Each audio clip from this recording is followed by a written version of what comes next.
podemos comenzar. Vale, vale. Bueno, feliz yo de estar aquí. Esto rompe una racha de varios años alejado de la docencia. Y bueno, de verdad qué alegría poder compartir primero con mi universidad, con la Universidad de los Andes. Y segundo, bueno, tener contacto con estas actividades que tanto me gustan. Dale. Bueno, vamos a arrancar la presentación. Hoy vamos a hablar de iluminación en fotografía macro. Abajo dice el factor que marca la diferencia. Ya vamos a ver por qué esa parte del título. Creo que todos me conocen, veo en los invitados muchos nombres conocidos. Para los que no, bueno, yo soy Roberto Pacha, soy odontólogo egresado de la Universidad de los Andes y rehabilitador oral de la Universidad Javeriana. De hecho, hasta ayer que estaba montando esos escudos no me había dado cuenta que las dos universidades tienen orígenes religiosos y los escudos se parecen muchísimo. No me había percatado de eso. Y bueno, la charla de hoy es un pequeño extracto de un proyecto grande que teníamos con la doctora Sonia Miranda, que era hacer un curso de fotografía con distintos niveles de complejidad. Y bueno, un pequeñísimo extracto de eso lo tenemos aquí. Ese proyecto nunca se materializó por muchas razones, nunca salió a la luz. Y bueno, aquí estamos desengavetando eso después de varios años. No sé, creo que son 7, 8 años que tiene eso guardado por allí. Bueno, básicamente eso, ¿no? Fíjense algo también. Por experiencia de los cursos que dábamos en aquella época del diplomado de fotografía, del de estética, de la materia electiva que dábamos de fotografía también con pregrado, yo sé que muchos odontólogos que quieren aprender fotografía no están interesados realmente en estos aspectos del manejo de la luz. La mayoría, por lo general, están buscando recetas para poder aplicar en el consultorio y obtener resultados como los que ven por allí, en las redes sociales, en los congresos. Sin embargo, yo insisto mucho siempre en empezar por esto.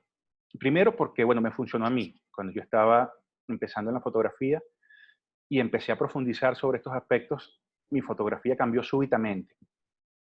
O sea, de verdad marcamos un antes y un después con eso. Y segundo, que en aquellos cursos que damos, con mucha frecuencia conseguíamos colegas que habían invertido un buen dinero en equipos, tenían una buena cámara, tenían el mejor flash, el mejor lente, y veían que su fotografía no mejoraba. Y en buena parte eso se debía a un desconocimiento de estos pequeños factores que vamos a hablar aquí. En realidad, toda la charla va a girar en torno a 3 puntos específicos, 3 puntos muy básicos además, que tienen que ver con el manejo de la luz, pero que marcan un impacto importante en la manera como se ven esas imágenes. Al fin y al cabo, la fotografía es luz, es el manejo de la luz. Y fíjense algo, los fotógrafos normalmente son comparados con los pintores. Al fin y al cabo, pues la fotografía y la pintura son artes visuales. Sin embargo, los fotógrafos tienen más en común con los músicos que con los pintores. Y eso tiene que ver con que la materia prima de la fotografía, al igual que la de la música, es una fuerza física que puede ser manipulada para lograr un efecto. En el caso de la música, esa fuerza física es el sonido, en el caso de la fotografía, esa fuerza es la luz. Y la manera como armonizan los colores, por ejemplo, no es muy distinta de cómo armonizan los sonidos. Responden a las combinaciones, en cómo las vibraciones combinan entre sí. De igual manera, la manera como la luz se distribuye en el espacio responde a leyes casi idénticas a cómo lo hace el sonido. Entonces, bueno, eso solo para dejar un comentario previo. Arrancamos. Bueno, vamos a ver estas dos imágenes que tengo acá. Estas fotos son muy viejas y fueron tomadas cuando yo empecé como profesora ya en la cátedra de operatoria. No sé, en mi primera, en mi segunda semana. Y la foto fue tomada sobre el mesón de las asistentes de operatoria. Dense cuenta que la imagen de la derecha no funciona. Tiene puntos de brillos muy intensos, hay unas sombras que distraen por completo la imagen. Y la iluminación fue lograda con un flash. De una manera muy inocente intentamos colocar un flash y bueno, el resultado no funcionó. Del lado izquierdo, intentamos buscar una solución. Queremos que la foto funcione, apagamos el flash y esta vez utilizamos la luz natural. Dejamos que una gran ventana que hay en toda una pared de la cátedra operatoria iluminara esa escena. Claro, como la luz está detrás de los frascos de adhesivo, los frascos quedaban en sombra. Y lo que hicimos para llenar la sombra fue colocar un espejo a mano derecha. De hecho, sé ahorita que es a mano derecha por la sombra que veo abajo en la base del frasco. Y ese espejo lleno de luz las zonas que estaban en sombra. Y de repente la foto, que no es una obra de arte, pero se convirtió en una foto que sirve para el objetivo para el cual fue pensada. ¿Okay? Hay separación, hay dimensión, y bueno, la fotografía tiene un look que me permite pues, mostrar lo que quiero mostrar. Aprovecho aquí para puntualizar un punto también. Cuando estamos iluminando, cuando estamos tomando la decisión de qué manera vamos a iluminar, lo que estamos buscando es controlar tres cosas. La primera es la dimensión. Como la fotografía es algo bidimensional, yo necesito algo que me dé pistas sobre la tridimensionalidad de lo que estamos graficando. Por eso los puntos de luz, las sombras, toda esa combinación de efectos de luz me dan ideas sobre qué dimensiones tienen esos objetos. ¿Okay? Si no fuera así, la foto se viese como un dibujo plano. Por eso en las estrategias de iluminación lo que buscamos, una de las cosas que buscamos, una de las tres cosas que buscamos es lograr dimensión. La segunda es separación. Los elementos, cada uno de ellos deben notarse individualmente, no debe confundirse los primeros, los que están en primer plano con los que están en segundo plano, bueno, a no ser que ese sea mi objetivo, porque bueno, de repente con finalidad creativa quiero lograr ese efecto. Pero si no, la separación es algo importante para que la fotografía tenga claridad, cumpla con el objetivo de comunicar algo. Y lo tercero es lo que los fotógrafos llaman drama, que realmente se refiere al look, a la personalidad de la imagen. ¿Okay? Distintas estrategias de iluminación logran distintos looks, distintas personalidades de imagen. Bien. Bueno, fíjense esta segunda imagen. Quisimos lograr en la foto de la izquierda lo mismo que logramos arriba. Bueno, vamos a dejar que la luz natural haga el trabajo. Y esta vez no funcionó, definitivamente. Si se dan cuenta, no hay separación. Los frasquitos de sensibilizante se confunden con el fondo. La foto se ve plana, además. Y por eso, bueno, decidimos tomar una decisión. Vamos a encender un flash, lo hacemos rebotar contra una cartulina blanca, que es lo que ven en el fondo, y de pronto la fotografía saltó a la vida. Vemos separación, vemos dimensión y adquirió una personalidad diferente. ¿Okay? Yo preparé un ejemplo más. Acá esto fue tomado hace unos días en la sala de la casa. Una manzana colocada sobre un lente, dejamos que la luz que entra por la ventana iluminara y bueno, la escena es muy simple. Y simplemente con encender un flash y colocarlo cenital sobre la manzana, un poco inclinado hacia la izquierda, logramos generar un poquito más de impacto visual. ¿Okay? Claro, la separación es muy obvia porque el fondo es negro, pero la escena es la misma, está en el mismo lugar, utilizamos el mismo lente, la cámara, el setup de la cámara es exactamente el mismo, lo único diferente es la luz, cómo fue ubicada, cómo fue manejada. Y como se dan cuenta, el cambio visual es importante. ¿Okay? Esto es lo que vamos a aprender hoy en nuestra charla, cómo tomar las decisiones adecuadas para lograr la intención que yo quiero en la imagen. ¿Okay? No conseguirme con el resultado por casualidad. Oye, mira, quedó bueno. Sino que haya una intencionalidad en el proceso. ¿Okay? Por cierto, si, como hay muy poco tiempo, creo que tenemos 45 minutos, me comentaba Silvio, si hay preguntas, si hay comentarios, no sé cómo visualizar aquí los comentarios, pero si hay algo que quieran comentar, escríbanlo y vamos resolviendo sobre la marcha cualquier pregunta. Creo que es más simpático así que hacerlo como un monólogo.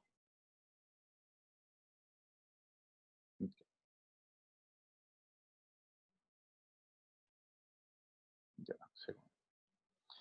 Bueno, como le comentaba entonces, la charla gira en torno a 3 puntos, que como ven en la diapositiva son la dirección, la calidad y el color de la luz.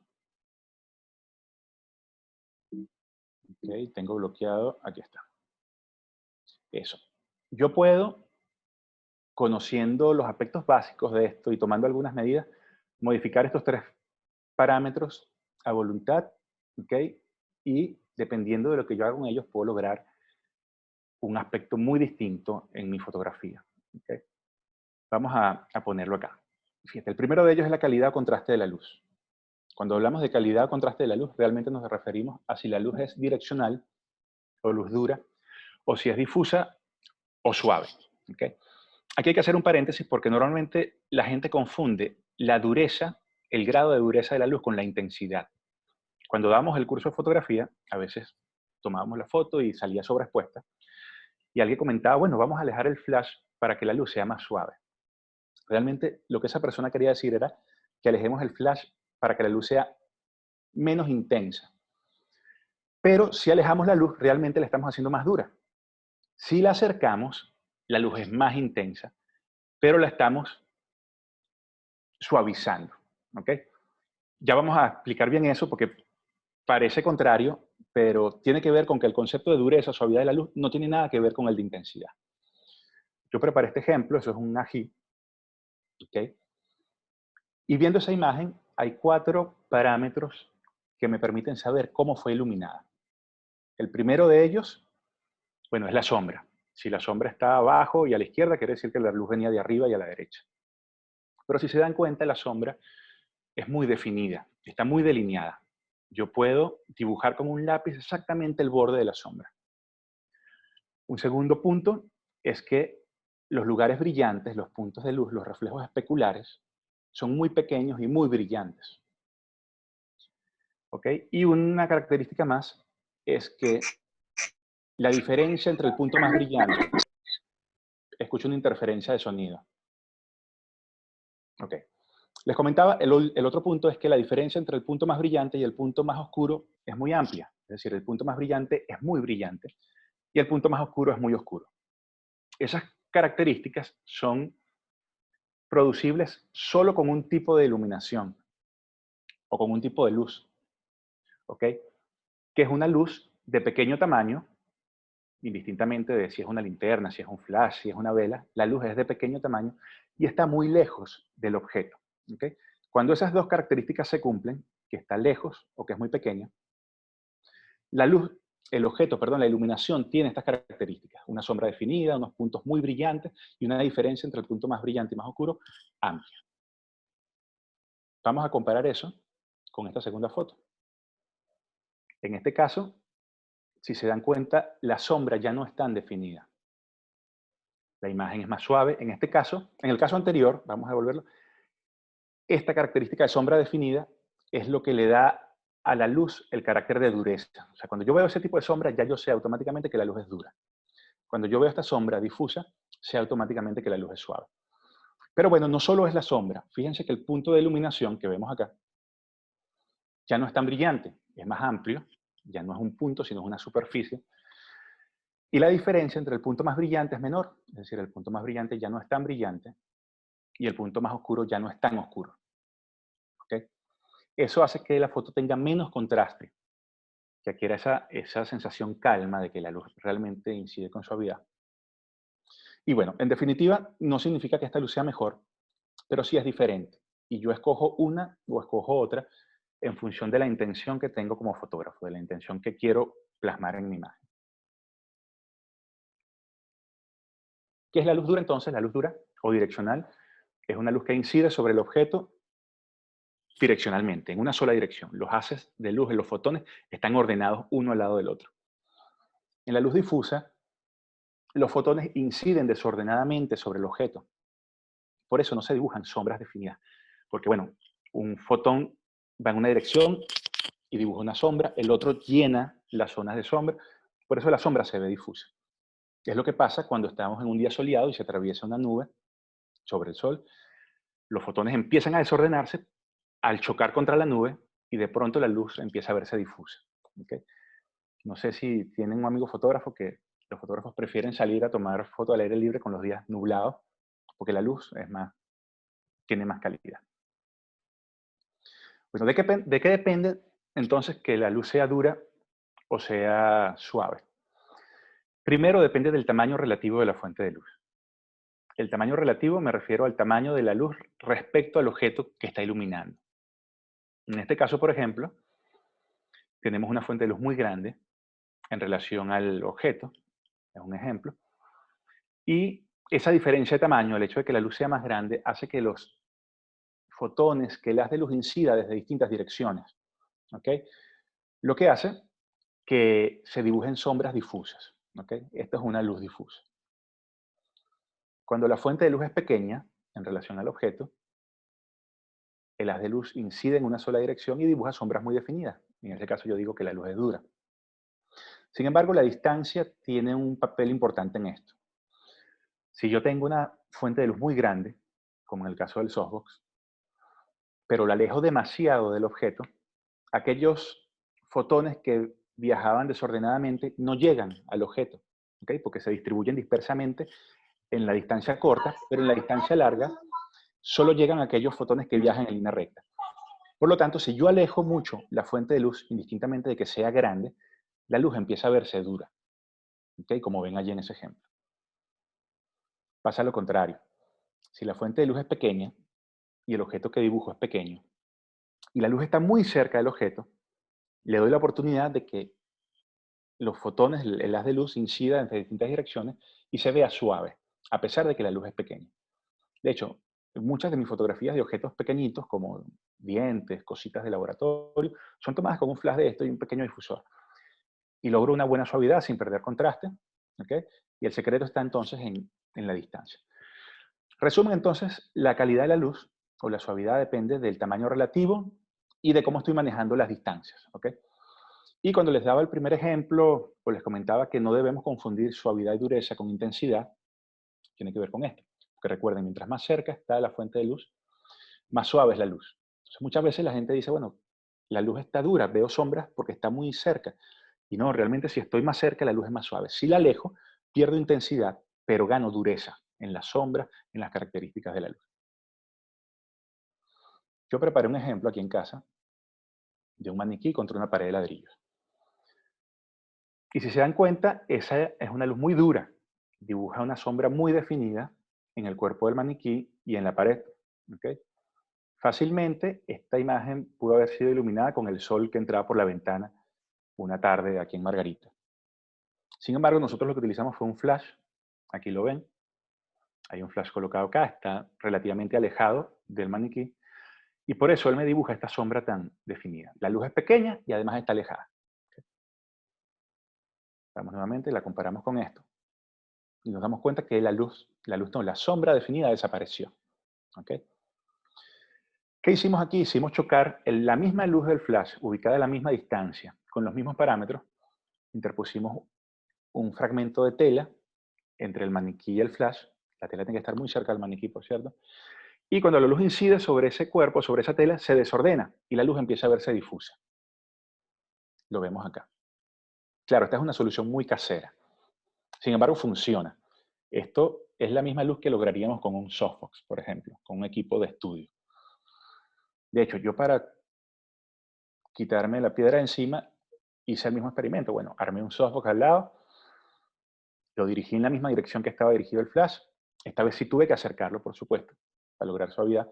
Y dense cuenta que el efecto en la imagen de la derecha no es muy distinto, si lo vemos acá. Claro, si soy sincero, la imagen del softbox en este caso se ve distinta, se ve más suave. Pero eso tiene que ver con que este softbox que utilizamos es un softbox muy especial.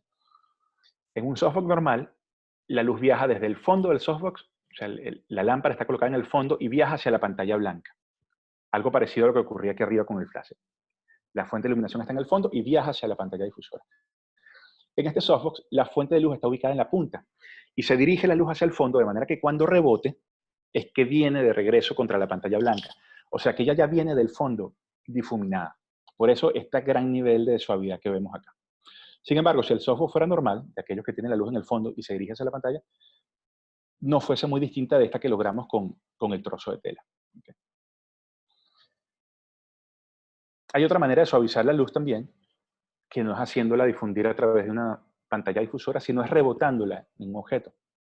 Yo puedo, por ejemplo, hacer que la luz rebote en una pared o en una cartulina, o en este caso utilizamos un reflector encima del maniquí, y cuando la luz choca contra esa pantalla, ¿okay?, se desordena en el rebote y cae de una manera suave. Como ven, no hay sombras definidas. Hay sombras, pero las sombras no son definidas, son difusas. Entonces, bueno, en resumidas cuentas, tenemos dos maneras para convertir una luz dura en luz suave, si ese es el objetivo que queremos. La primera es colocar o interponer pantallas difusoras entre la luz y el objeto.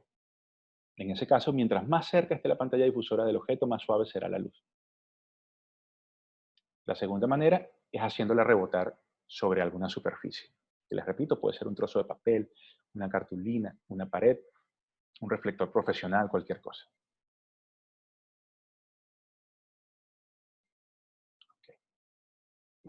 Bueno, allí ven un ejemplo, esto lo tomamos en el posgrado. Déjenme tomar un poquito de agua. En el posgrado nos mandaban a hacer este ejercicio, creo que con los estudiantes de Maxilo, que era reconstruir en un cráneo la musculatura, la inervación, la irrigación, y después nos pedían que tomáramos unas fotografías y redactáramos un informe. Y bueno, nosotros queríamos hacer unas fotografías buenas, pero no teníamos equipos de iluminación. En el laboratorio además no hay donde tomar buenas fotos. Lo que hicimos fue que arrimamos el cráneo contra una pared blanca. Es el mismo cráneo, solo que está duplicada la foto. Bueno, son fotos distintas montadas sobre la misma escena. Nos arrimamos a una pared blanca, un flash rebota en la pared, por eso se ve blanco. Recuerden que para que algo se vea blanco en una fotografía, tiene que estar lleno de luz. Si ustedes agarran algo blanco y no lo llenan de luz y toman la foto, se ve gris. ¿Okay? Entonces, en este caso que queríamos que se viera blanco, hicimos rebotar la luz de un flash contra la pared. Y una segunda luz la hacíamos rebotar contra una cartulina blanca que teníamos arriba, sostenida por una persona, de manera curva. Y la luz al rebotar sobre esa cartulina, como digo, se desordenaba, rebotaba en distintas direcciones y daba ese efecto suave que ven allí. Fácilmente, ese tipo de iluminación la pudimos haber logrado con uno o dos softbox o con algún otro tipo de difusor, pero bueno, eso era lo que teníamos. Y como les digo, tomando una pequeña decisión y utilizando lo que teníamos a la mano, pudimos lograr una iluminación que es interesante.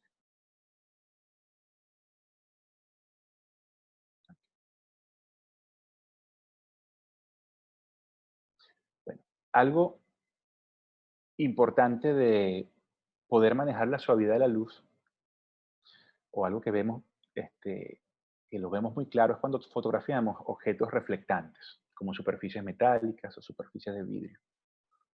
En el caso de la foto a la izquierda, una botella de vino y un jarrón de vidrio fueron fotografiadas con una luz de un flash, la misma que utilizamos con el maniquí.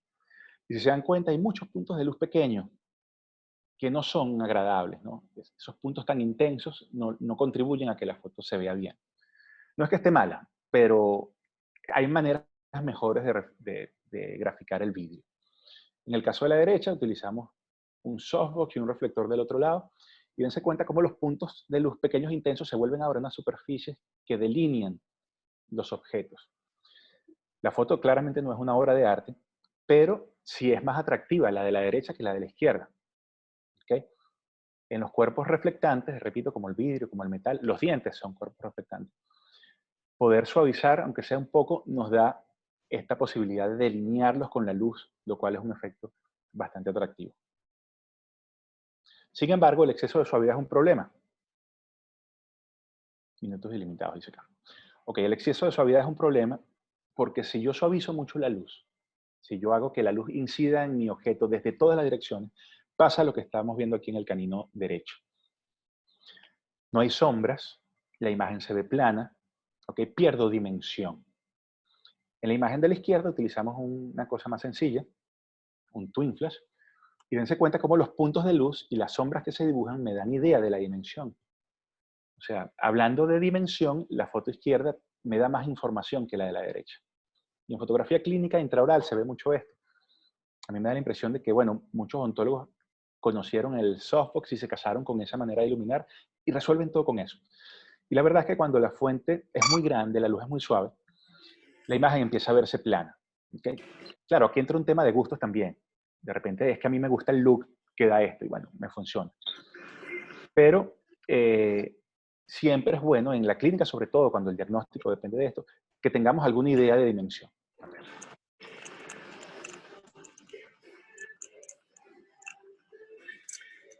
Seguimos. Se bloqueó. Ok, bueno, ¿cómo manejamos entonces la suavidad de la luz en la fotografía intraoral? Fíjense esta fotografía. Esta luz es suave, no es demasiado suave, pero me cumple con los tres requisitos que comentamos al principio.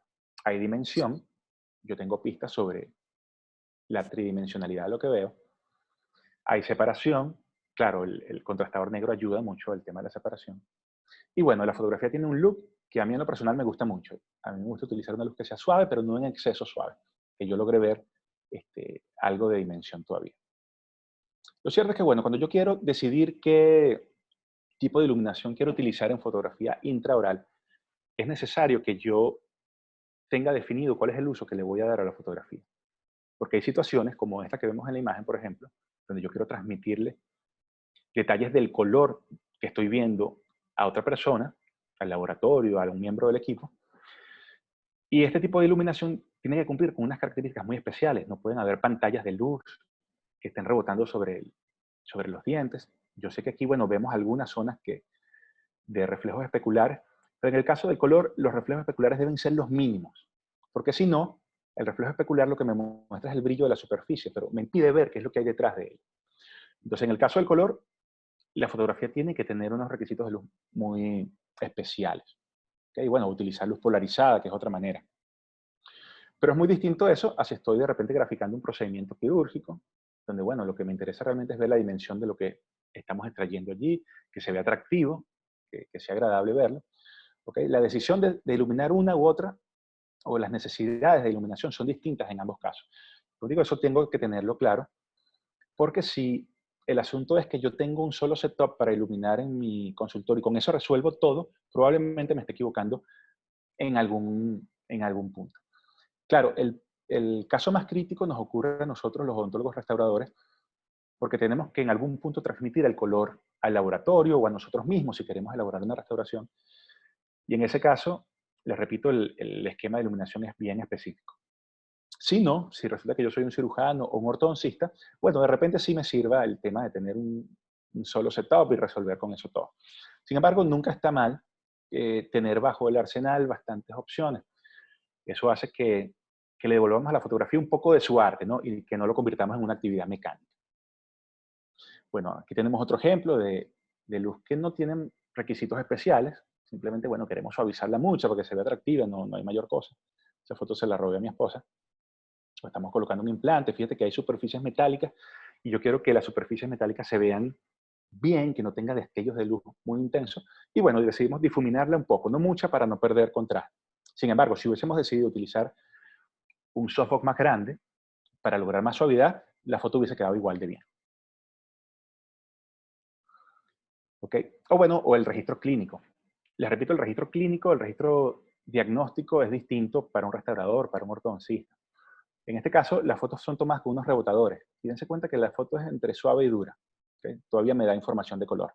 Sin embargo, si el punto del color es muy crítico, yo tengo que endurecer un poco las características de esa luz.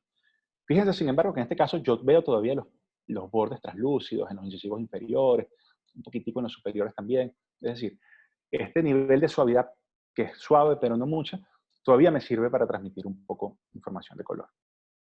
Bueno, aquí tenemos otras fotos del registro clínico que no necesitan esquemas de iluminación especial. ¿Okay? Lo cierto con esto es que todas las fuentes de luz que usamos en odontología producen una luz muy dura, ya sea el twin flash, ya sea el ring flash, ya sea que usamos speed lights o strobes. ¿Okay? El truco está en yo saber cómo manejar esa dureza. Si quiero fotos con luz dura, bueno, utilizo los elementos desnudos sin modificación. O en caso contrario, bueno, voy incorporando modificadores de luz para lograr el efecto deseado. Como les digo, el twin flash y el ring flash a mí me parecen herramientas necesarias dentro del arsenal de cualquier odontólogo, ¿no? Si no, un par de speedlights pueden funcionar también. Yo durante mucho tiempo, antes de tener mi twin, utilicé dos speedlights y me fue de maravilla.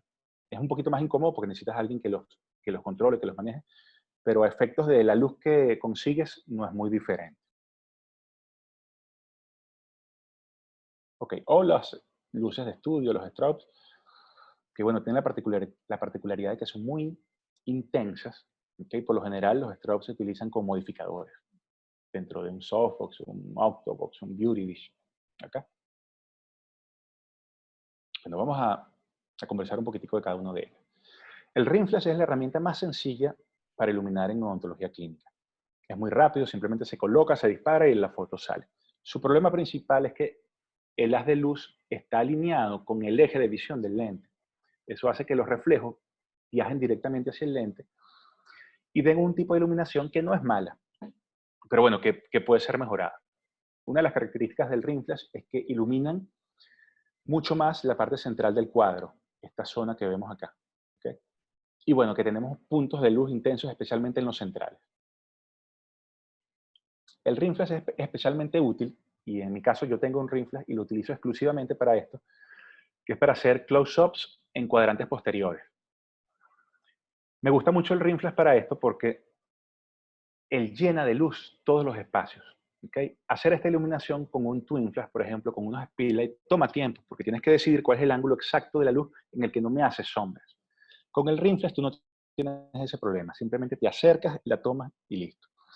Y bueno, la otra cosa es que me permite acercarme. Si tú tienes un twin flash y te acercas mucho, sencillamente no iluminas, la luz se pierde en los carrillos del paciente, en la cara. Mientras que con el ring flash tú puedes acercarte muchísimo, muchísimo y lograr verdaderas imágenes macro de los cuadrantes posteriores, ¿ok? Imágenes como estas, vean el grado de definición, cómo identifico cada detallito en la dentina, en el esmalte. Eso solo es posible con un ring flash, el cual fue acercado muchísimo al objeto. Si yo hubiese tomado esta misma foto, pero en la foto veo los dientes más la línea media, o sea, si veo el arco completo y después recorto la parte que me interesa, la luz es muy dura porque estoy muy lejos. Si yo quiero conseguir este aspecto de iluminación con un ring flash, tengo que acercarme demasiado. Por eso les repito, es muy útil en el caso de los close-ups en cuadrantes posteriores. Esta fotografía, por ejemplo, es muy difícil de lograr con speedlight o con softbox o con twin flash. ¿Por qué? Porque el hecho de que la luz venga diagonalmente hace que choque sobre los otros elementos y que me quede sombra en lo que quiero ver, que es el implante. Fíjense que en ese caso, yo veo iluminado hasta las roscas del implante, que están profundas en el cuerpo del implante, ¿ok? El ring flash es una herramienta perfecta para este tipo de casos. Les repito, el truco es en acercarse muchísimo, para que la luz adquiera un poquito de suavidad y bueno, para que me llene de luz todos esos espacios. Vamos a ver. El twin flash entonces. Una de las grandes ventajas del twin flash es que yo adquiero control sobre la dirección. Y más adelante, en el segundo punto, vamos a ver que eso es una gran ventaja. Es muy versátil utilizar un twin flash, especialmente si lo combinas con un bracket. Porque si lo combinas con un bracket, además de la dirección, puedes modificar la distancia. ¿Okay? Y como te digo, yo siempre tomo mis fotografías, el registro clínico de mis pacientes con este setup. Un twin flash, un bracket, y bueno, con eso decido cómo acercar la luz. Si quiero más suavidad, la acerco. Si quiero más dureza, la alejo. Si necesito llenar un punto, modifico el ángulo como incide la luz. Es muy versátil el uso de los twin flash.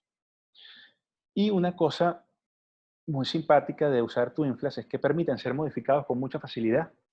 Yo puedo modificar la luz del twin flash, ya sea interponiendo pantallas difusoras, como en este caso, o un mini softbox, que los venden ya fabricados, o los puedes fabricar tú mismo. O puedo hacer que la luz del twin rebote sobre cartulina, sobre superficie, lo cual, como digo, al rebotar la desordena y hace que incida sobre la boca de una manera más suave. Aquí hay algunos de los difusores que comercialmente se consiguen. En la izquierda esto es un mini Beauty Dish, que es una luz bien simpática porque es suave, pero conserva ciertos elementos de dureza. El mini softbox que vemos en el medio es mi favorito, me gusta mucho porque tienes mucho control sobre la dirección. Es muy fácil dirigirlo porque tú sabes que la pantalla plana te está diciendo en qué dirección está saliendo la luz. Y un difusor muy utilizado en odontología, el favorito de muchos odontólogos alrededor del mundo, son los rebotadores. Estos que ven acá son los Pocket Bouncers de LumiQuest. Y bueno, son muy simpáticos también porque dan una luz que es suave, pero no es tan suave. Su problema es que son aparatosos. Tener en un flash los rebotadores ocupa mucho espacio y hace un poquito complicado el manejo. Yo durante mucho tiempo utilicé rebotadores hasta que, bueno, me topé con los mini softbox y ahorita casi que exclusivamente utilizo los mini softbox. Esta foto que ven acá fue tomada con un flash desnudo, un twin flash desnudo. Y bueno, la característica es que la luz es dura, los reflejos son pequeños, ¿ok? Y esto me da o me permite visualizar mucho el color que hay en el fondo. Esta fotografía también es tomada con un twin flash sin ningún modificador. Y dense cuenta que el aspecto de la foto es muy natural, la luz es muy parecida a lo que vemos en las personas cuando las vemos en persona, pues naturalmente. Un secreto con el twin flash, cuando no tenemos difusores, igual que con el ring, es que mi luz es más atractiva si yo me acerco más. Si en esta foto, por ejemplo, del paciente con retractores, yo veo la nariz, el mentón, las orejas y recorto solo el área, como estoy tan lejos, la luz es muy dura. Y bueno, muchos odontólogos refieren que no les gusta el twin flash porque la luz es en exceso dura. Y tiene que ver con que están tomando la foto muy de lejos, en realidad. Sin embargo, si tú te acercas y te concentras en el cuadro, la luz es un poquito más suave, sigue siendo dura, pero es más atractiva a todas. Y además que aprovechas mejor la resolución de la cámara. Ok, estas fotografías de aquí fueron tomadas con rebotadores. Si se dan cuenta, son un poquitico más suaves. Veo detalles de la superficie. Es una foto bien atractiva. Los rebotadores de verdad que es una buena opción. Aquí vemos lo mismo. Estos dientes, por cierto, son de un estudiante que se graduó de la maestría de estética allá en la ULA. Y bueno, la fotografía realmente es atractiva. La luz es suave, no es tan dura. Se parece mucho es decir, hay muchos odontólogos que utilizan este sistema y que las publican en sus redes sociales. Es una manera de iluminar bastante simpática. Comparemos eso con esta otra que tenemos. Aquí se utilizaron softbox pequeños y dense cuenta que ahora la luz es más suave. Veo superficie de reflexión, miren cómo se ven las encías. El color, dense cuenta cómo luce ahora. Los reflejos sobre los dientes son bastante más delicados. ¿Okay? Una característica del mini softbox, especialmente cuando está unido al bracket, es que yo adquiero control sobre la suavidad en la medida que lo alejo o lo acerco. Y dense cuenta, por ejemplo, en esta imagen, la luz es muy suave, casi compite con lo que logró con un softbox grande. Y el secreto aquí estuvo en que acercamos mucho la fuente de luz. ¿Okay? Es pequeña, pero la acercamos muchísimo y por eso logramos ese nivel de suavidad. Acá lo mismo, queríamos tomar una imagen para enviársela al periodoncista y que viera el biotipo periodontal, los detalles de las encías, y dense cuenta cómo lucen las encías realmente. La luz es suave porque está muy cerca, y lo que utilizamos fue un Twin Flash con unos difusores muy pequeños. Bueno, aquí otro ejemplo, fotos palatinas. Les repito, el Twin Flash mezclado con softbox pequeños es el setup favorito, lo que yo más utilizo. El problema de esto, de utilizar el mini softbox, inclusive de utilizar los softbox grandes, es que en la medida que yo suavizo la luz, genero estas pantallas blancas en los dientes que ven acá. Y que en el caso de que yo quiera transmitir el color, me impiden visualizar lo que hay debajo de la superficie de brillo. Por eso, les repito, si lo que yo quiero es transmitir el color, yo debo buscar imágenes con puntos especulares pequeños. ¿Okay? Esto es válido para cualquier cosa, menos para transmitir el color.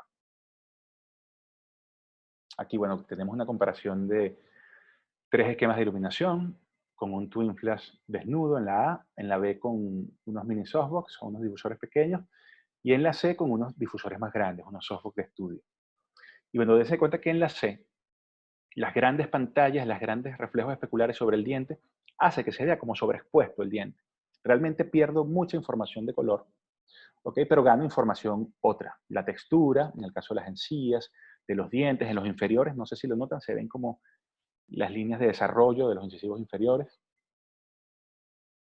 Aquí las vemos en grande, un Twin Flash desnudo con un mini softbox. Y bueno, hablemos entonces de las lámparas de estudio. Los softbox grandes, los que se utilizan en estudio, estos que ven acá, un Octopus, un softbox rectangular, son herramientas maravillosas. Dan un tipo de luz que es muy atractivo, pero que si no lo sabemos manejar bien, nos aplanan la imagen. Nos dan imágenes que parecen sobreexpuestas o imágenes que perdieron por completo la información sobre la dimensión, como lo vimos en el ejemplo del canino. Están tan iluminadas, la luz viene de tantos lugares distintos que pierdo la dimensión de la imagen, se ve plana. ¿Okay? Si los manejo bien, si mantengo con el juego de la distancia la dureza necesaria, o sea, que sea suave, pero no en exceso suave, puedo lograr de verdad imágenes muy atractivas.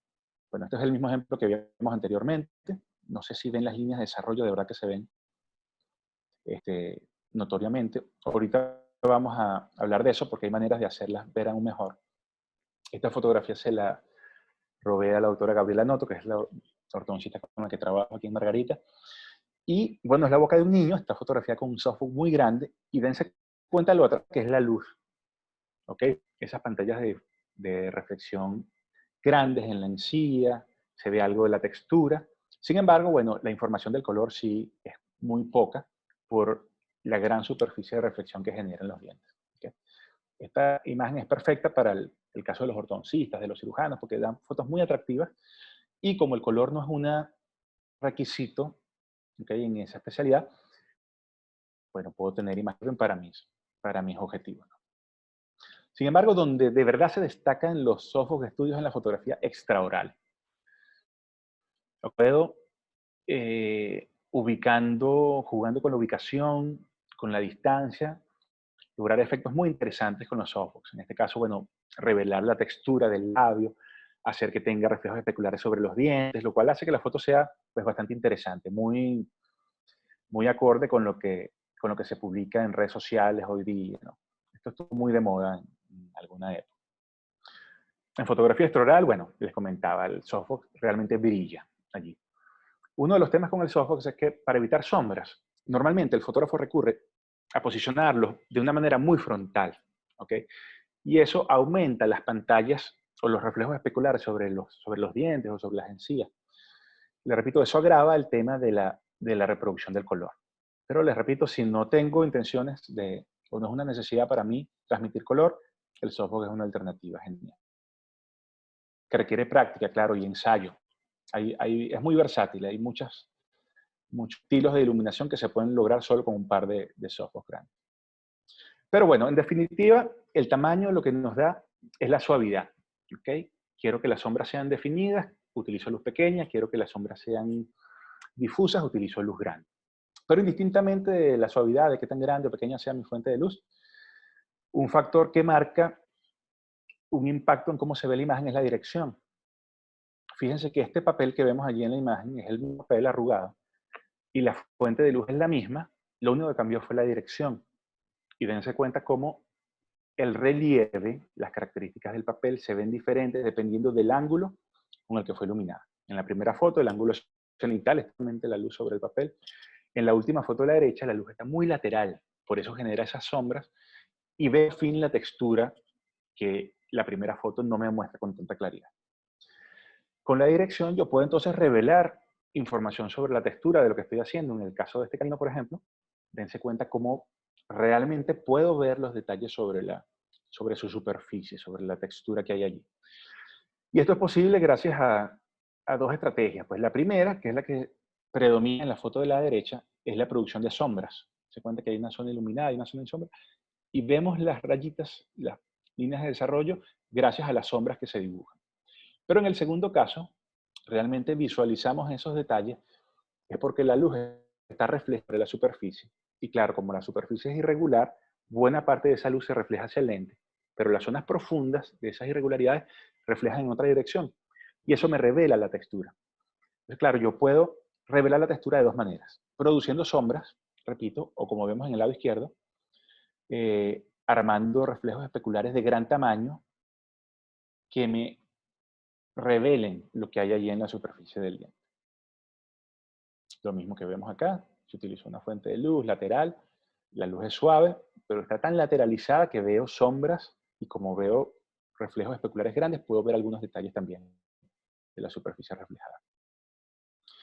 Una de las cosas importantes del manejo de la dirección de la luz entonces, bueno, por un lado es el manejo de las sombras, pero también es qué quiero hacer con las reflexiones. Fíjense que en estas imágenes, que es solo un ejemplo, es la misma foto, es la misma fuente de luz, pero manejamos la reflexión de manera distinta. En la foto de la izquierda, la reflexión forma parte de la imagen. O sea, la luz refleja sobre el lente, sobre la superficie de estos filtros de los lentes, y llega a mí. En el otro caso, posicionamos la luz de una manera distinta, de manera que ese reflejo no ocurra. Ninguna de las fotos de las dos es mejor que la otra, solo son distintas. Y bueno, es importante saber jugar con eso creativamente, o sea, que ocurra una u otra cosa por decisión mía y no por accidente. Cuando reflejo la luz, cuando decido reflejarla, que se vea el reflejo en la imagen, tenemos que tomar en consideración qué tipo de reflejo produce el objeto que estoy fotografiando. Porque hay dos tipos de reflexiones. La reflexión directa o especular, que es esa que vemos en los dientes, en la botella de vino, en el jarrón. Es la reflexión en los objetos lisos o pulidos. ¿Okay? La luz refleja, descontacta el objeto. La reflexión difusa, por el contrario, ocurre en objetos que no tienen superficies lisas o pulidas, que la superficie es irregular. Y en estos casos, cuando la luz incide sobre el objeto, el rebote ocurre en múltiples direcciones. De hecho, gracias a que esto es así, es que yo puedo suavizar la luz rebotándola contra algo, ¿no? Pero el manejo de la reflexión en la imagen es diferente si tengo una o la otra. Porque si tengo reflexiones directas, mi manera de capturar las reflexiones o de evitarlas dependen de alinearme con el ángulo de reflexión. Si por el contrario tengo reflexiones difusas, yo puedo colocar la cámara y la luz en la dirección que sea, en cualquier combinación, y el objeto que da reflexión difusa se ve siempre igual, indistintamente del ángulo de la cámara o de la fuente de luz. Bueno, aquí tenemos un pequeño diagrama que muestra, si yo quiero ver del cuerpo, pues, que ocurre sobre el diente, o lo que vimos ahí en el lente, que el filtro me muestre esa reflexión, lo que tengo es que alinearme con el ángulo de reflexión. Esto es como jugar billar un poco. La luz se refleja en el ángulo igual, pero opuesto, al ángulo de incidencia. O sea, si él incide en 45 grados, rebota en 45 grados, pero en dirección opuesta. ¿Okay? Entonces, si me alineo con eso, veo la dirección, veo la reflexión. Si no me alineo con la reflexión de la luz, el reflejo especular no aparece en la imagen. Entonces, bueno, esto es algo que hay que considerar cuando tomamos las imágenes. ¿Quiero ver ese reflejo especular o quiero evadirlo? ¿Okay? Para eso jugamos con la posición del flash. Les repito, si el objeto es irregular y no reflectante, no importa lo que pase con la cámara o lo que pase con la luz, el objeto se va a ver igual. Aquí en este ejemplo, por ejemplo, tenemos un espejo y un papel de partitura, y las dos fotos de la izquierda fueron tomadas con una luz dura, se dan cuenta por la sombra. Las dos de la derecha fueron tomadas con una luz suave. La diferencia es que, bueno, en las de arriba se ve el reflejo, como la luz de arriba a la izquierda era pequeña, se ve pequeño el reflejo, como la luz era grande, porque quería una luz suave, se ve una superficie blanca perfectamente en el espejo. Pero dense cuenta que el papel, que da una difusa, su aspecto no cambia demasiado, indistintamente del tipo de luz o de la angulación que yo le di. ¿Okay? Por lo tanto, la posición del flash solo me altera o solo se modifica cuando tengo cuerpos reflectantes, cuerpos metálicos, cuerpos vítreos o cuerpos que tienen superficies pulidas capaces de reflejar directamente la luz.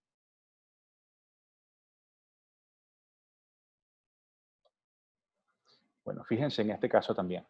Decidimos fotografiar una estructura metálica para una prótesis fija sobre implantes y la fotografía es la misma, solo que cambió el ángulo de la luz. En la de la izquierda, las dos fuentes de luz son laterales, por eso el fondo se ve negro, porque no hay nada que iluminaba lo que estaba allá atrás. En el segundo caso, el de la derecha, la luz está ubicada justo detrás del espejo. De hecho, estaba alineado con el ángulo de la cámara, por eso yo veo ese gran ángulo de reflexión. Claro, para que se vea todo blanco, la fuente de luz tiene que ser muy grande. Tiene que ser del tamaño que yo realizo con el lente. Pero bueno, les repito, jugando solo con el ángulo, yo puedo lograr esta diferencia. Que bueno, es muy sutil, pero logras una reflexión negra, una sombra, o un reflejo blanco, tan solo con modificar el ángulo de la luz. Bueno, lo mismo acá, la luz está lateralizada, el fondo está oscuro, por eso se ve negro.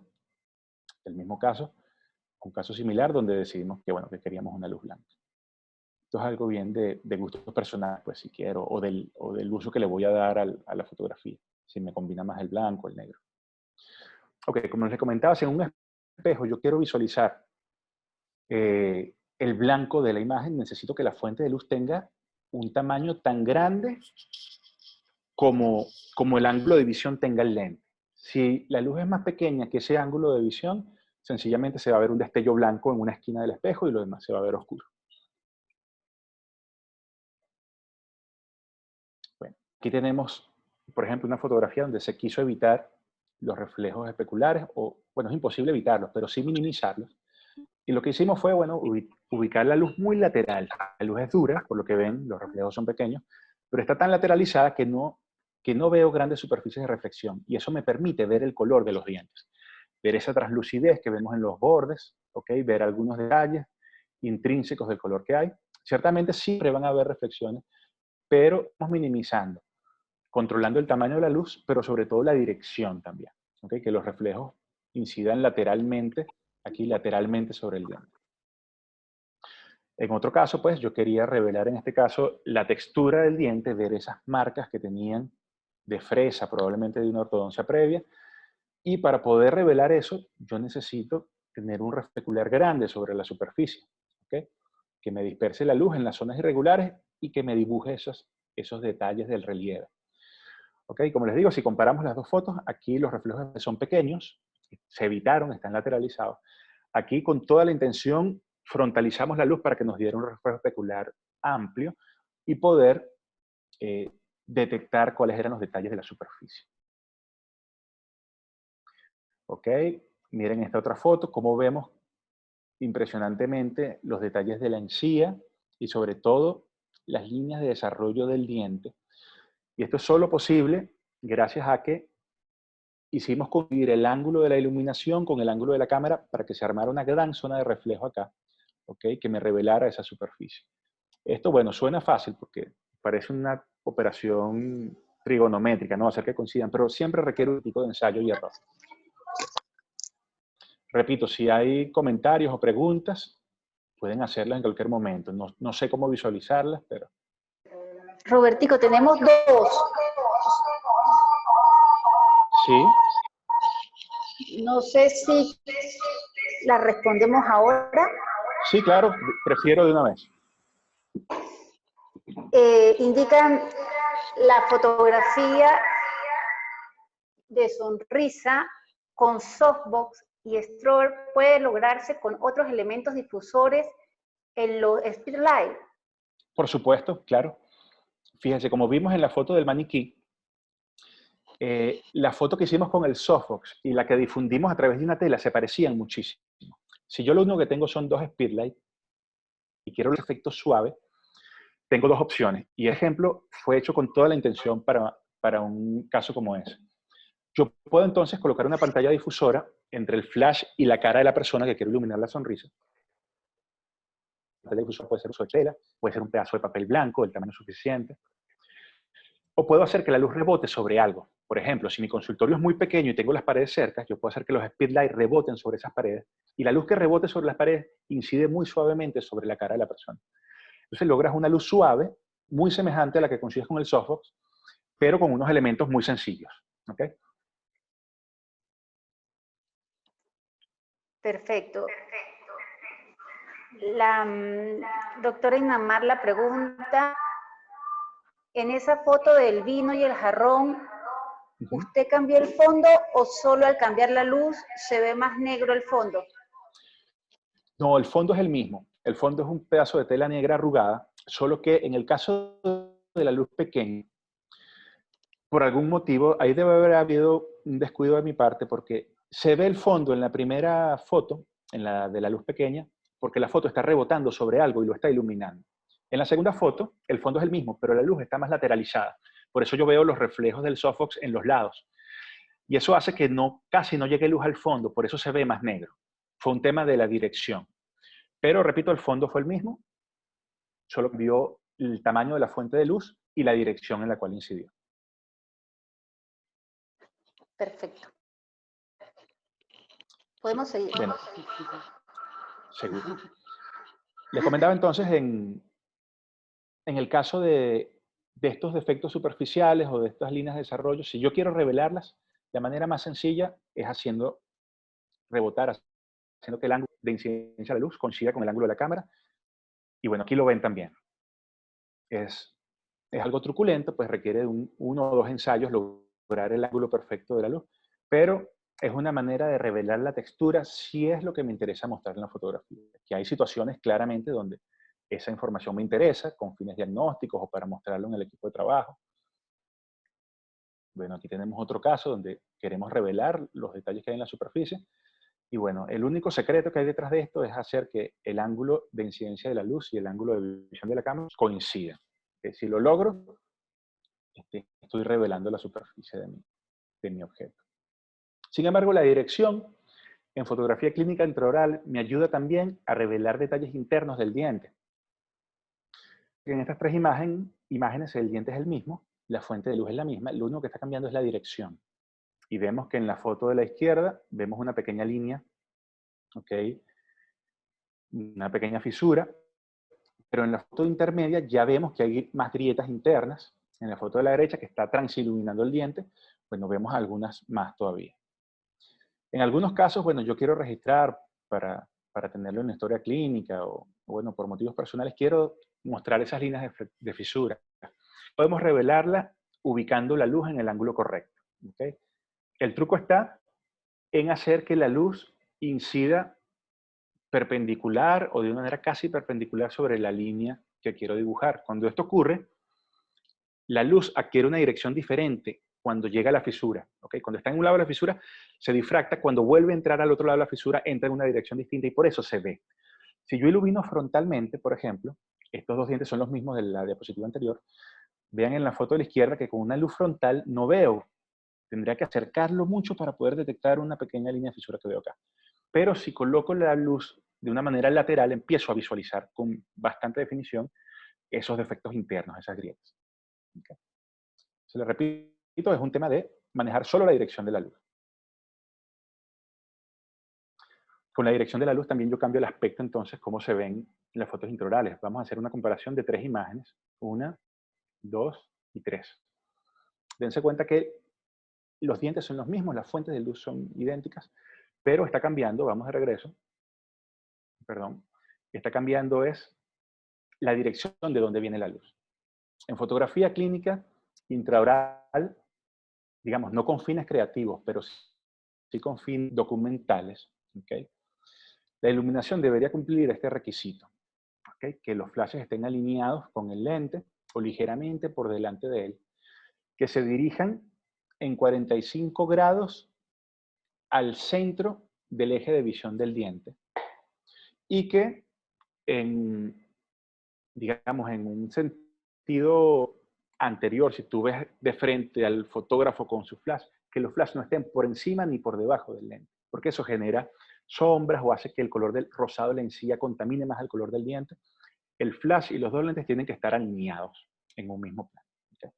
Si lo hacen así, van a lograr el efecto de esta primera foto, que es una foto clínica estándar. Pues cuando queremos transmitir la información de los dientes, de su color, las manchas blancas, ese esquema de iluminación es el que nos da esa información. Con otros esquemas de iluminación, si levantamos un poquito la luz, bueno, de repente vemos más las encías. En esta foto hay mucho de rosado de la encía contaminando el color del diente, si se dan cuenta, porque la luz viene de arriba. Pero bueno, puede ser utilizada con fines creativos, más no clínicos. Lo mismo acá. La pusimos lateral y bueno, da unas reflexiones distintas. Y por último, el último parámetro del que quiero contarles con este manejo de los parámetros de la luz es el color. El color es una piedra en el zapato para nosotros los odontólogos restauradores, porque tenemos que manejarlo con precisión. Los equipos que utilizamos para registrarlo, la cámara, el flash, la pantalla del computador donde la vemos, no son tan precisas como creemos. Entonces necesitamos calibrarla si queremos ser fieles en la reproducción del color.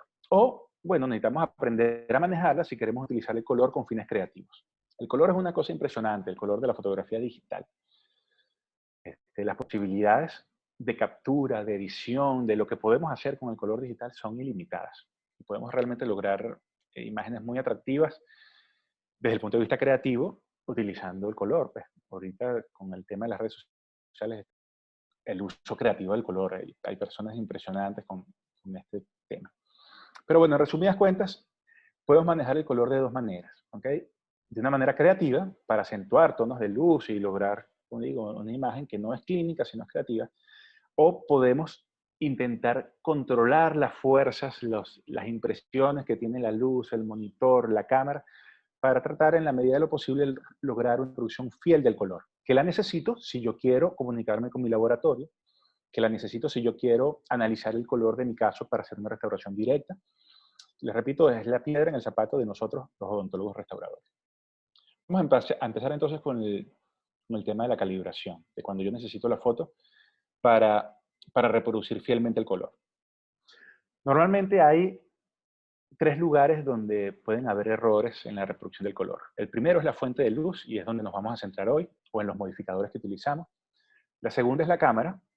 No sé si nos dé tiempo mucho de conversar de la cámara, pero bueno, siempre vamos a mencionar algo. Y por último está la calibración de los dispositivos de visualización. ¿Okay? Todos los monitores de mi computador, el que ustedes tienen allá, el monitor de la pantalla de mi teléfono, el televisor, todos renderizan el color de una manera diferente. Y para que la luz que yo estoy capturando con mi cámara, imaginando que estoy siguiendo un protocolo de calibración, se vea bien en esos dispositivos, tienen que estar calibrados también. Y claro, esto sí es una especialidad ya. Hay gente que gana fortunas calibrando monitores de conferencias, los de los cines caseros. Es un tema pesado.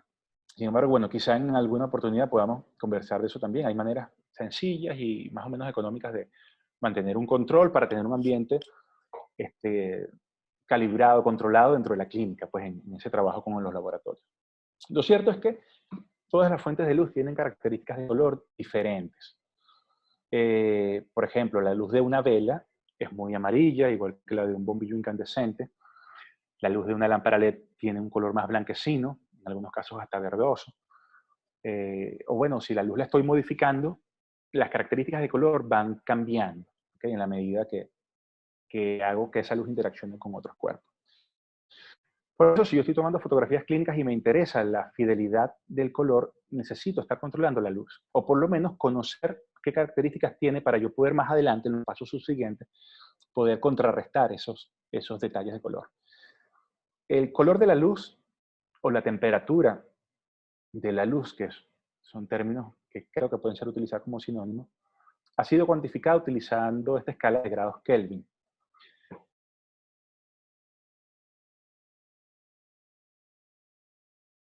Responde a una luz de 5500 Kelvin.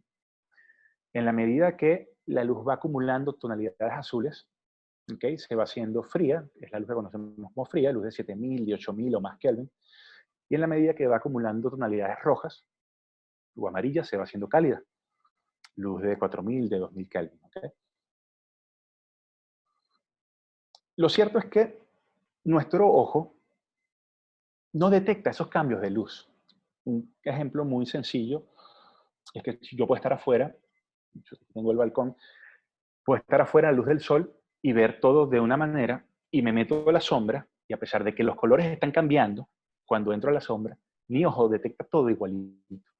El blanco lo veo blanco, el azul lo veo azul, y eso tiene que ver con que nuestro cerebro modula toda esa información y nos hace saber que, bueno, si mis zapatos eran blancos en el sol y pasé a la sombra, a pesar de que son distintos, porque la luz es distinta en la sombra, pero mi cerebro se encarga de que a mi psiquis eso siga pareciendo blanco. Sin embargo, la cámara no tiene esa capacidad. Y si yo calibro mi cámara para tomar una foto bajo la luz del sol y tomo la misma foto del mismo objeto, pero la sombra, la foto se ve distinta. Y ese es el ejemplo que tengo acá. Fíjate, aquí hicimos una foto de un libro de cocina al mediodía bajo el sol. Se dan cuenta que es al mediodía por la fuerte sombra definida que hay en la línea media. Y bueno, el papel se ve blanco, la fotografía se ve más o menos fiel al color que yo veía en el libro. Pero ahí mismo me fui a la sombra y dense cuenta que estoy en la sombra porque la sombra en el medio ya es difusa, que la luz está rebotando en las paredes de la casa y se ve difusa. Y sin modificar la calibración de la cámara, la luz empieza a verse azul. ¿Ok? Eso tiene que ver con que la luz que hay adentro en la sombra perdió mucho del componente rojo que tenía. Es decir, como las longitudes de onda rojas siguieron derechas y solo las longitudes de onda cortas son refractadas en el espacio, en la sombra tenemos mucho componente azul.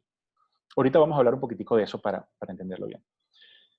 El mismo libro lo fotografiamos en la noche. Esta vez utilizamos una lámpara de tungsteno, esas lámparas de luz amarilla. Y dense cuenta que sin calibrar la cámara, sin modificar la calibración de la cámara, la misma foto se ve amarillo. Y bueno, cuando yo veo el objeto del libro me sigue pareciendo blanco. Y les repito, bueno, la cámara no tiene esa capacidad de modular, de adaptarse al cambio de luz. No lo hace automáticamente. O bueno, hay una opción de equilibrio de blanco automático, pero por lo general yo tengo que decirle que la luz está cambiando para que ella la interprete de una manera diferente y el color se vea fiel. Entonces los comento porque en fotografía clínica pasa mucho que tomamos la foto y bueno, se ve amarilla, no nos percatamos o no nos importó y de repente tenemos imágenes que no nos están renderizando el color con precisión. El tema es que el color de la luz depende exclusivamente de la frecuencia o de la longitud de onda de ese fotón en particular, de ese haz de luz. Y existen longitudes de onda cortas, como esa que ven, los colores azules, oscilan muy cerquita unos de otros. Existen longitudes de onda intermedias, como los colores verdes y algunos tipos de amarillo, y longitudes de onda largas, como las rojas. En una luz completa o luz corregida existe una proporción idéntica o casi similar de los tres tipos de longitudes de onda. ¿Okay? Hay una igual proporción de luces de longitud de onda largas, intermedias o cortas, y por eso la luz se ve blanca. Cuando todos esos colores del espectro visible se conjugan en igual proporción, la luz se ve blanca. Pero hay casos donde hay predominancia de un color. De repente es el rojo y la luz se ve cálida, en el caso de la temperatura del color. O en el caso de la imagen que vemos en la sombra, hay una predominancia de tonos azules y la luz se ve fría. Y eso es algo que yo tengo que corregir en algún punto. Hay muchas maneras y puedo interceptar ese problema en distintas etapas del proceso. Antiguamente, por ejemplo, antes de que existiera la fotografía digital, los fotógrafos tenían que corregir los defectos de la luz, ya sea colocando filtros en la fuente de luz o colocando filtros en el lente de la cámara. Y los filtros eran diseñados para filtrar longitudes de ondas específicas. Por ejemplo, si mi luz es cálida y yo necesito frenar un poco las longitudes de onda larga, las rojas, para que las demás pasen y se equilibre, bueno, ese filtro frenaba un poquitico en una proporción muy específica de esas rojas y al final, cuando la luz pasaba el filtro, se veía más o menos balanceada. El proceso era antipatiquísimo y requería de un conocimiento preciso de la fuente de luz. Si no conocías con precisión qué características tenía esa luz, pues no podías escoger el filtro correcto. Hoy en día, con la fotografía digital, existen software o procesos digitales que hacen esto de una manera mucho más simpática, de hecho, automatizada además. Pero bueno, el punto al que quiero llegar es que la interacción de la luz con los cuerpos es diferente dependiendo de la longitud de onda específica. Por ejemplo, yo disparé una luz de un flash sobre un objeto y cuando interacciona esa luz que incide sobre el objeto, interacciona con él, el componente rojo, las luces de longitud de onda largas, interaccionan con ese mismo objeto de manera distinta como lo hacen las longitudes de onda cortas. El punto donde más visualizamos este fenómeno, que eso se llama el ángulo de dispersión, de hecho lo descubrió Newton, por ejemplo, del prisma.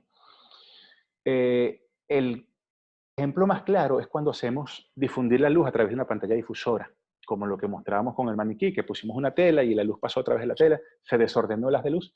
Bueno, la luz que pasó al otro lado de la tela, ¿okay?, tiene un componente distinto de longitud de onda que la que había antes de la tela. ¿Por qué? Porque una vez que la luz impacta esa pantalla difusora, las longitudes de onda largas, que son muy rectas, logran pasar con mucha facilidad la tela. Pero las longitudes de onda cortas, que están oscilando muy cerca unas de otras, se dispersan en un ángulo muy diferente al ángulo de incidencia. Por eso, en el objeto sobre el cual está incidiendo la luz, están llegando muchas más longitudes de onda largas que cortas. O sea que cuando yo tomo la foto y no la calibro, la foto se está viendo amarilla, o anaranjada o roja, dependiendo del número de pantallas difusoras que había. Y eso tiene que ver con que están llegando más las longitudes de onda larga que las cortas. Esto no es nuevo, esto se sabe desde que la fotografía de color existe. De hecho, desde antes, pues les comentaba que el fenómeno de dispersión lo planteó por primera vez Newton en épocas ancestrales. Pero recientemente, en el año 2016, este señor Sacha Heng y su equipo de trabajo, desarrollando un protocolo de toma de color que se conoce ahorita como el ELAB Color, estaban midiendo cómo los difusores que utilizamos en fotografía clínica alteran los colores de la luz. ¿Okay? Y bueno, en su experimento se dieron cuenta que cualquier difusor, lo que sea, desde el papel blanco, si es que utiliza un papel blanco para difundirla, hasta los difusores comerciales como el LumiQuest o los ojos que tienen con pantallas de polietileno, todos modifican la luz. Todos les restan longitudes de onda cortas y favorecen el paso de las longitudes de onda largas. Por eso, en el protocolo de ELAB, el primer paso de la calibración de la imagen es el uso de una tarjeta de gris para poder balancear nuevamente, corregir cómo la cámara está interpretando esa luz y hacer que no exista predominancia de ninguna de las longitudes de onda. Bueno, esto es un ejemplo, esto lo vamos a pasar. Esto, lo que estamos explicando aquí es por qué el cielo es azul y por qué el atardecer es rojo. No tiene mucha información clínica. Si nos interesa, pues ahorita al finalizar volvemos a eso. Pero quería llegar a este punto porque ese fenómeno, ese comportamiento de la luz y cómo interacciona con los cuerpos, explica también un fenómeno que ha sido difícil de explicar en ocasiones en clases, de transmitir esa información pues, públicamente, que es de dónde viene la opalescencia de los cuerpos opalescentes, pues valga la redundancia. La opalescencia, recordemos, o un cuerpo es opalescente cuando es capaz de transmitir las longitudes de onda largas y reflejar las longitudes de onda cortas, lo mismo que veníamos hablando. En un ópalo, por ejemplo, si yo tengo un ópalo frente a mí y la luz está detrás incide, atraviesa la luz el ópalo, yo lo veo amarillo, o veo una predominancia de tonos amarillos. Si por el contrario la luz está ubicada en el mismo lugar, pero yo miro el ópalo de lado, el ópalo se ve azul.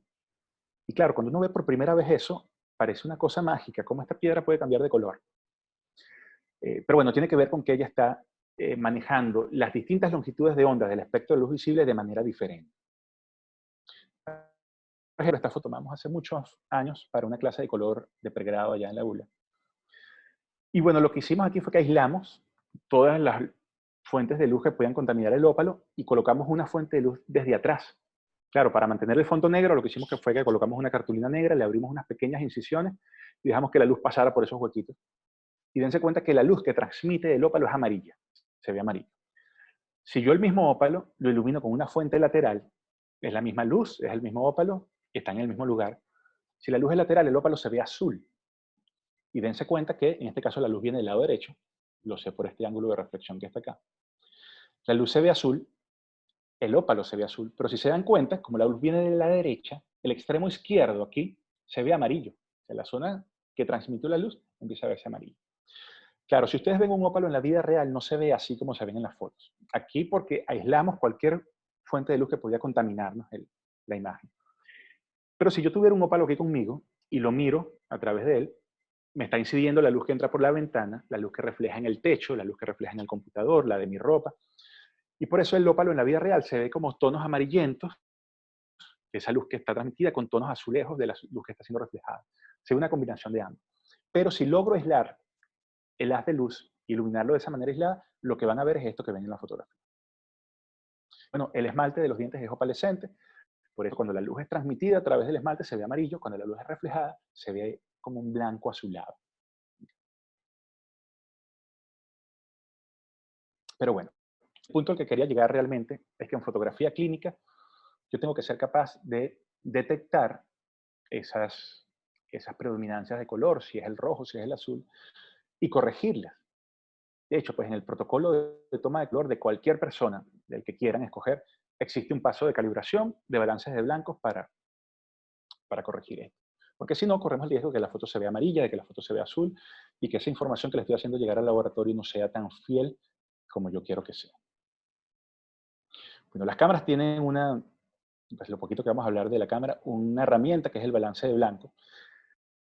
El balance o el equilibrio de blancos de las cámaras hace exactamente lo mismo que hacía el filtro que yo le ponía enfrente de mi lente en las cámaras analógicas. Solo que, bueno, es un software digital el que maneja la información y es mucho más flexible porque puedo graduar la corrección del color por grados muy pequeños. Puedo hacer que sea 5001 Kelvin, o 5010, o 6025. Me permite eso que no me lo permitían los filtros. ¿Okay? Bueno, no vamos a hablar mucho de la calibración de la cámara, que es un proceso, pero bueno, sí de la calibración de la captura. ¿Okay? Yo utilizo para fotos extraorales esto que ven ahí abajo, que eso se llama el Color Checker Passport. Hay muchos otros, realmente. Puede ser una tarjeta gris. Él funciona tomando una primera imagen con las cintas testigos, con el cartoncito que tiene los colores, y después un software en el computador, cuando yo descargo las imágenes, le digo que me calibre los colores dependiendo de lo que estamos viendo en el color checker. Y él hace que el rojo se vea rojo. Claro, el software conoce los detalles del color de cada cuadrito que ven allí. Que el amarillo se vea amarillo, que el gris sea el grado de gris exacto que fue diseñado. Y la foto se calibra automáticamente. Es muy chévere para la fotografía extraoral, porque a pesar de que es pequeño, el color checker es muy grande para la fotografía intraoral. Pero el principio es el mismo. Es decir, yo tengo un testigo que me está diciendo cómo se ve la luz o cómo se ven esos colores bajo esa fuente.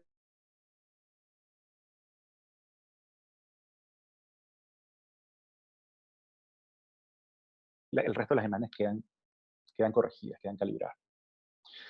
En fotografía dental, el proceso es más o menos el mismo. Se toma una primera fotografía y se utiliza una tarjeta de gris, en este caso, que bueno, yo utilizo esta, que es la de el White Balance de iLab, pero hay muchas otras. Las venden en Amazon, hay caras, hay baratas, todas hacen lo mismo, que es corregir los detalles de la fuente de luz. Si hay mucha luz, por ejemplo, si hay mucha luz azul, este gris ya no se va a ver gris, sino se va a ver gris azulado.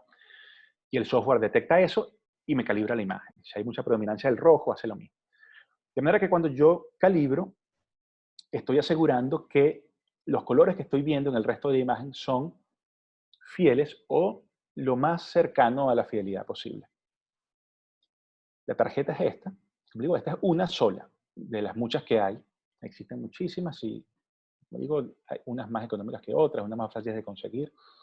Lo que me gusta del Lilab es que, bueno, es muy simpático, tiene algunas herramientas milimetradas, tiene esta pequeña marca para centrarla, pero está calibrada para producir un gris de 79%, ¿ok? Y cero trazas de color en los ejes A y B del protocolo CLAP. De modo que cuando yo tengo mi imagen y tomo mi fotografía, chequeo con el cursor cuáles son las características de color. Fíjense que en este caso da un 77% de luminancia, un 1 en el eje A y un -1 en el eje B.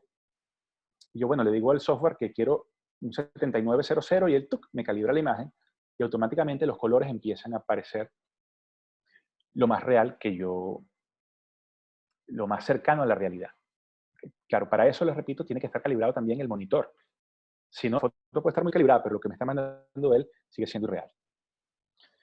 La calibración es deseable en cualquier fotografía clínica, indistintamente de que yo sea un cirujano o un ortodoncista, pero es un requisito indispensable únicamente en el caso de la comunicación del color en ontología restauradora. De hecho, a veces yo converso con colegas que me dicen, oye, Roberto, mis fotos se ven amarillas o se ven azules, tengo que cambiar de cámara. Y bueno, no, realmente lo que hay es que calibrar el proceso de la captura. Bueno, en el caso del color, se puede utilizar luz polarizada también. Yo trabajo con laboratorios a veces que no están todavía alineados con el protocolo ILAP y que me piden esta foto de color con guías. Y bueno, si me la piden, yo se las tomo, pero se las mando luego de calibrarlas. Es decir, calibro mi primera foto, tomo las demás, el resto del set lo someto al mismo proceso de calibración con la primera que hice y les mando esas fotografías calibradas de manera que ellos puedan visualizarlas pues, de la manera más fiel que lo que tenemos nos permita. Bueno, vamos a hablar de color creativo. No sé si existen preguntas sobre esto. Fue un vuelo muy rasante porque creo que ya nos estamos pasando el tiempo. Pero cualquier pregunta que hayan, la hacen llegar y las vamos resolviendo de una vez. La otra manera de utilizar el color entonces es haciéndolo de manera creativa. Yo puedo, ya sea intraoralmente o con las fotografías extraorales, utilizar el color para resaltar la imagen, ¿ok?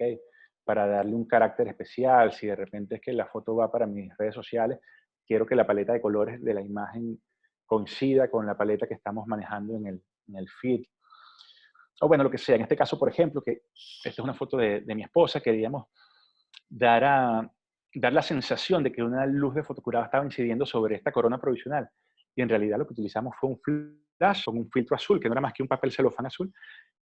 Y bueno, con un poquitico de color creativo le dimos un aspecto de fotografía. Ok, bueno, lo básico. Vamos a empezar con el blanco y negro porque los principios para lograr el fondo negro-negro o blanco-blanco son los mismos para lograr colores vívidos. Aquí tenemos por lo menos una rodaja de kiwi. Y dense cuenta que yo puedo fotografiar el mismo objeto con un fondo perfectamente blanco, perfectamente negro. Okay. La iluminación es la misma, lo que está cambiando es el fondo. Ok. Para lograr un fondo negro, el secreto es hacer que la cámara no vea la luz que hay en el... O bueno, dicho de manera contraria, organizar mi iluminación de manera que ilumine intensamente el objeto que quiero y que la luz que está en el fondo sea tan débil que no sea capturada por la cámara. Yo siempre, cuando daba esta clase de fotografía, colocaba esta cita de un escritor francés, Henri Barbusse, que dice, sombra no existe. Lo que tú llamas sombra es la luz que no ves. Y esto, bueno, en el caso del escritor tiene un trasfondo político, pero en la fotografía queda como anillo al dedo, porque eso negro que vemos absoluto aquí en esta imagen de la Batman de Zirconio, ese negro absoluto no es una ausencia de luz, allá había luz cuando tomamos la foto, solo que la luz del objeto era tan intensa y la luz del fondo era tan débil que la cámara no veía la iluminación del fondo. Si logramos eso, Si balanceamos la intensidad de nuestro objeto y la contrastamos con la del fondo, para que sea tan débil la del fondo, el negro se va a ver absoluto, negro sólido. ¿Okay? Lo mismo en estos casos, estas fotografías extraoral, procedimientos de laboratorio, estamos calibrando una cofia de circonio, estamos dibujando la línea terminal de un troquel para una corona. Bueno, en todas el secreto es que la luz del objeto principal es más intensa que la luz del fondo. Y la cámara no alcanza a ver esa luz del fondo. Aquí tenemos otro ejemplo. ¿Okay? El secreto entonces, si utilizamos una fuente de luz o varias, es que la fuente de luz no se dirija hacia el fondo. O sea, que la dirección que sigue las de luz no llegue a alcanzar nunca lo que hay en el fondo. Porque si lo hace, si la fuente se dirige hacia el fondo, se va a ver, vamos a notar lo que hay ahí detrás. Si es una pared blanca, se va a ver. Si están unas personas, se van a notar. Si no, les repito, si yo dirijo la luz en una dirección distinta, lateralizada, ¿okay? Lo que va a quedar en el fondo se va a ver tan oscuro que quedará en la imagen. Lo opuesto pasa con el fondo blanco. Cuando yo quiero blanco, lo único que necesito es llenar el fondo de luz. Y hay dos maneras de hacerlo. Lo comenzamos al principio. Puedo hacer que la luz del flash o lo que tengamos rebote sobre el fondo y regrese a nosotros. O podemos hacer que lo que esté en el fondo sea la fuente de luz en sí misma. O sea, tener una tela con un flash en el fondo o el softbox colocado en el fondo y colocar nuestro objeto delante de él. Si tengo la suficiente dosis de luz, les repito, el fondo se va a ver blanco y no gris. Si la luz es insuficiente o no tengo ninguna en absoluto, el fondo se va a ver gris, gris oscuro o negro. ¿Okay?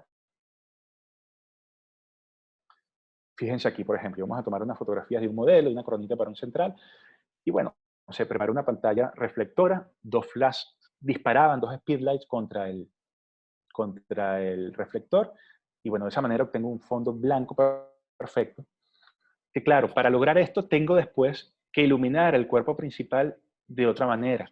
La luz que ilumina el cuerpo principal tiene que competir con la luz del fondo, porque si es menor, si la luz del objeto principal es menor que la luz del fondo, el objeto se va a ver oscuro, se va a ver en sombra, que de hecho está a contraluz.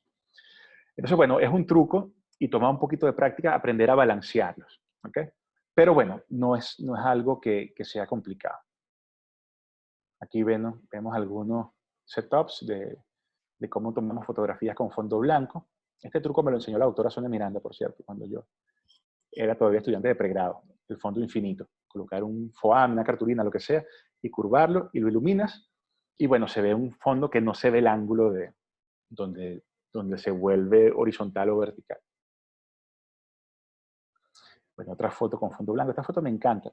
De hecho, esta la tomamos hace muy poquito tiempo, hace una semana, porque cuando la doctora Bustillos me comentó sobre colaborar con esta actividad, mi idea era hablar sobre implantes. Y yo empecé a tomar fotos de cositas de implantes, en este caso un tornillo dinámico, para graficar algunas de las cosas que hacemos aquí. Y bueno, al final no fue de implantes. Pero me quedaron estas fotografías que me gustan muchísimo. Y bueno, fueron tomadas de esa manera. Una luz principal iluminaba el objeto, una luz de fondo llenaba de luz esa parte que se visualiza detrás, y por eso el fondo se ve sólido, no se ve degradado ni de otra manera.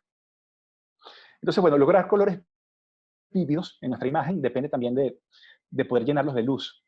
En la medida de que yo soy capaz de llenar de luz esa cartulina azul o ese foamy violeta que tengo, él se va a ver vívido.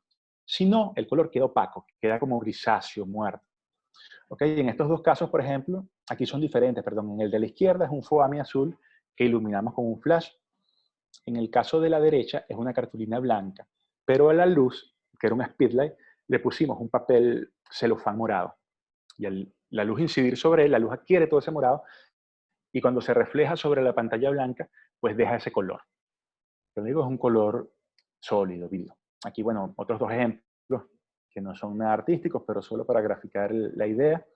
Esto no es una impresión, esto es un registro para un montaje en el articulador Stuart. Y bueno, vean que, claro, de repente el color de fondo no fue el mejor, anaranjado contra rojo, pero el color de fondo es sólido. O bueno, en este caso degradado, porque si yo utilizo una sola fuente de luz, el lugar de donde viene la luz queda más claro que el lugar que recibe menos luz. Igualito que en la del azul, la luz venía de la derecha, y por eso la esquina inferior derecha es más clara que la esquina superior izquierda. Porque mientras más luz tienes, más claro es, mientras menos luz tienes, más oscuro se ve se ve el color. Bueno, lo mismo aquí. Fíjense algo que me pasa mucho también, siempre me lo preguntan. ¿Cómo puedo hacer que el objeto se vea suspendido, en el caso de este molar? Que no se vea la textura de lo que estoy poniendo rojo en el fondo. Y el truco, bueno, no, fíjense, ya les voy a hablar de aquello. El truco es acá, suspender la imagen. Yo lo que hago es que coloco un vidrio de manera que alejo el objeto del fondo, ¿okay? Ilumino el fondo por un lado, ilumino el objeto por otro. Pero el hecho de que estén separados, de que el diente esté aquí y el fondo esté acá, hace que la profundidad de campo del lente, la parte nítida que capta el lente, se concentre solo en el diente. Y el fondo está en la parte borrosa de la profundidad de campo. Entonces el color rojo, que realmente es un rojo punteado porque es un foamy, se ve sólido, porque lo que está es siendo borroso. ¿Okay? Si siguen este pequeño tip, van a poder lograr imágenes de cuerpos que parecen que están suspendidos en el aire.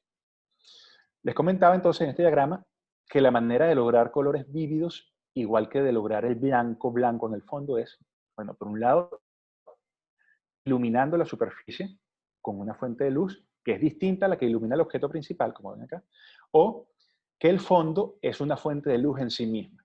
De hecho, bueno, esta es una manera muy sencilla y hay mucho más control cuando hacemos esto. Cuando iluminamos la superficie, la cartulina, el foamy, tenemos más chance de que quede difuminada si no utilizamos una luz del tamaño suficiente. ¿Sabes? Que quede degradado el color. Bueno, aquí vemos lo mismo. Si el diente está colocado sobre la superficie que queremos que sea el color del fondo, se ve la textura del fondo. Si no, si lo separamos, bueno, él queda como suspendido en un color sólido, ¿okay? Se ve un poco más atractivo esto que vemos acá. El cuerpo está suspendido sobre un vidrio, la profundidad de campo, ¿okay? Está limitada a una pequeña área, que es el área del cuerpo, y todo lo que está por debajo del vidrio está en la zona de no nitidez del lente. Entonces, bueno, esa difusión hace que el color se vea perfectamente sólido. Bueno, yo creo que hasta acá nos trajo lo poco que pude prepararles para hoy. Espero que haya sido de utilidad. A mí me sirvió muchísimo esta información cuando estaba aprendiendo fotografía. Y de hecho, yo siento que eso impactó, estos datos, impactó tanto la manera como se veían mis imágenes que yo siempre la incorporé dentro de lo que dábamos en los cursos de fotografía. Insisto, bueno, si hay preguntas, si hay comentarios o alguna otra cosa, pueden hacerlo llegar por acá. Si no, bueno, aquí están mis datos, mi correo, mis redes sociales, si quieren generar algún tipo de contacto. Me ha parecido, Roberto, Mi querida doctora. muy agradecida con la presentación, con tu disposición a colaborar con el posgrado. Creo que tu capacidad docente está intacta. Gracias. La práctica Y se voy a pierde. aprovecharla. No, jamás, no la has perdido. Creo que voy a aprovecharla. Voy seguramente a contactarte en algunas otras oportunidades. Y muchísimas gracias, Roberto. Muchísimas gracias por tu cariño, tu arraigo y tu disposición a estar con nosotros nuevamente. Dale, gracias, mi doctora. Siempre es un gusto. Y bueno, siempre que estén al alcance de mis manos, estaré colaborando con la universidad en la medida de lo posible. Gracias. Un placer haberte tenido y que hayas compartido todos esos conocimientos. De verdad que estoy muy orgullosa del profesional que eres y sé que la doctora Sonia debe estar igual de complacida de ese pupilo. Sí, sí, vale. Ahorita que lo comenta, bueno, muchas de estas cosas, yo me inicié en la fotografía clínica por la doctora Sonia Miranda, que en paz descanse. Y bueno, algunas de estas cosas que estoy conversando acá las escuché por primera vez de la voz de ella. Y bueno, todos los que conocimos a Sonia sabemos que ella era una mujer que despertaba rápidamente la admiración de cualquiera. De hecho, bueno, conozco ya toda una camada de rehabilitadores orales que decidimos seguir el camino por la inspiración de Sonia. Y bueno, sí, yo estoy seguro que ella estaría bien agradada de ver esto bueno, y de ver las ganas que se están poniendo ya en el posgrado de la ULA, porque es importante el esfuerzo que se está haciendo para mantenerlo a pesar de las circunstancias. Y bueno, con personas como usted, como todo el equipo que está allá detrás trabajando, esto está ocurriendo. Gracias, Roberto. Muchísimas gracias, ¿verdad? Voy a estar muy atenta y ya por ahí la profe Leila también me dijo de algunas cositas que tienes que voy a contactarte para ver si es posible materializarlo, papá. Buenísimo, buenísimo. Estamos a la orden. Y bueno, cualquier detallito por aquí. Creo que tienes muchos saludos de felicitación, tienes muchos saludos de agradecimiento. Hay mucha gente agradecida, pero no hay preguntas, solamente gente muy satisfecha de haberte escuchado. Chévere, bueno, me alegro. Igualito les reitero, cualquier contacto que quiera hacer alguna de las personas que vio la charla, puede escribirme al correo, al Instagram, lo que sea, y bueno, y contribuir de la manera que podamos también. Gracias a todos los que también estuvieron presentes y los que acompañan y colaboran a que estas actividades puedan seguir manteniéndose. Gracias a todos. Vale, claro que sí, mi doctora. Por ahí veo la cara de alguien, no sé quién es. Migdalia, no, no identifico, pero bueno, saludos allá con gorro de Venezuela. Marlin, ¿cómo estás? Si no te reconocía por el tapabocas. Un abrazo, vale, qué alegría verla otra vez. Sí. Bueno, mi doctora, cualquier detalle. Saludos, mi niño, un abrazo, muy amable. Porque sí, un gran abrazo para allá. Saludos a la doctora Leila y a todo el equipo del posgrado. Gracias. Porque sí.